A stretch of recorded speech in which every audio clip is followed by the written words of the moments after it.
Janasena party పెంపకం AP deputy CM పవనాలు sir party ఎమ్మెల్యేలను మంత్రులను పిలుచుకొని మీటింగ్ పెట్టిండట.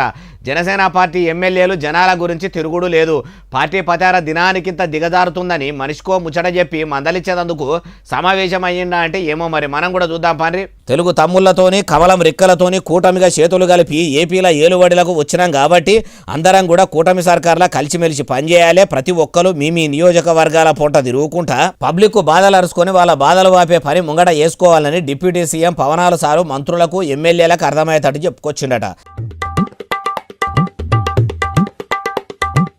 అట్లనే జనసేన పార్టీని జనాలకు తీసుకుపోయి పార్టీ పతార వెంచే పని కూడా పెట్టుకోవాలని చెప్పిండట. అయ్యా పవనాలు సారు, మీ జనసేన పార్టీని గెలిపిస్తే కూటమి సర్కారుతోని కలిసి ఏపీ పబ్లిక్ బాధలు ఏం లేకుండా చేసి ఆంధ్రప్రదేశ్ రాష్ట్రాన్ని అన్ని విధాల ముంగడికి తీసుకుపోయేటట్టు ఇగరంతోని పనిచేస్తారు అనుకొని పబ్లిక్ మీకు ఓట్లేసి గెలిపిస్తే ఏలుబడిలకు వచ్చి ఇన్ని దినాలు అవుతున్నా మీరు ఎలుగబెట్టింది ఏమున్నది, ఎలుబు చేసింది ఏమున్నది? పొదిక్కు మీ జనసేన పార్టీ ఎమ్మెల్యేలు జనాలకు సేవలు చేసుడేమో గానీ ఆడబిడ్డల బతుకులు ఆగం చేసే పని పెట్టుకున్నారట.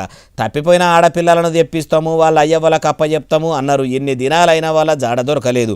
మీరు కూడా ఈ నడమల సినిమా షూటింగ్లో పడి ఏషగత్యాలతోని ఎగిరి దూకుకుంటా మొత్తం పంచాయతీ రాజు శాఖను పట్టించుకునే లేదని పబ్లిక్ కూడా మస్తుగానే బాధలు పడుతురట. ఏషగత్యాలతోని ఎగిరి దుంకుడు మీద పెట్టిన మనుషులు ఆ పావులంతో పల్లెల మీద పెడితే మంచిగుంటుంది సారు. ఎందుకంటే ఈ ముచ్చటత మీకు తెలియంది కాదు, యాడ్ చేస్తున్నాం అంతే అంటుర్రు ఈ ముచ్చటిన్నోళ్ళు.